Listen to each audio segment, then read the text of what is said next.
Today I'm going to talk about factoring simple trinomials of the form x squared plus bx plus c. Okay, so the first thing you want to know is what are the binomial's signs going to be? So you know if this third term, c, is positive, then both the signs are going to be the same, either positive or negative. And if your b is positive, then both binomials will be positive. If your b is negative, then both binomials will be negative. And that kind of makes sense because, well, if both of these are positive, then of course both your binomials will be positive. And if c is positive, then the two numbers in your binomials have to multiply to a positive number. And that can only happen if there's two positive numbers or two negative numbers happening. So if b is negative, you want those two binomials to add to a negative number and multiply to a positive number. So both binomials have to be negative. Now, if c is negative, then the signs are going to be different on each binomial. So if b is positive, then the smaller binomial will be negative.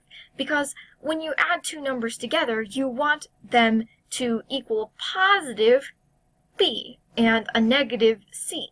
So you have to have a negative and a positive multiplying together, but you want a positive one, so you want the smaller one to be negative.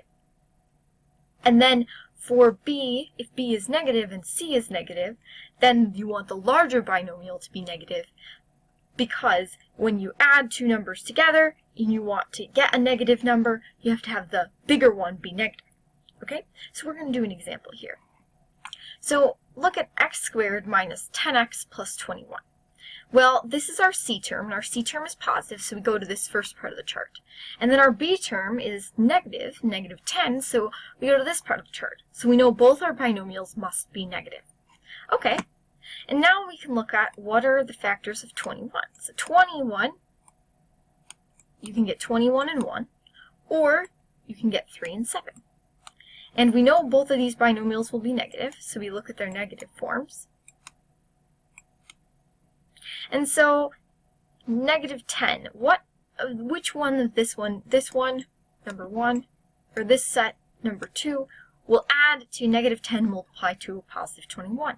And it's the second set, because negative 3 minus 7 is equal to a negative 10.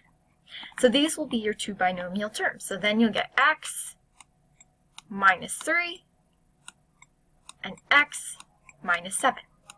So there you go. This chart is really useful. So I would write it down or memorize it or find some way to make it stick in your brain, like just with logic. So this is going to be really helpful when trying to factor a simple binomial or trinomial. Thank you.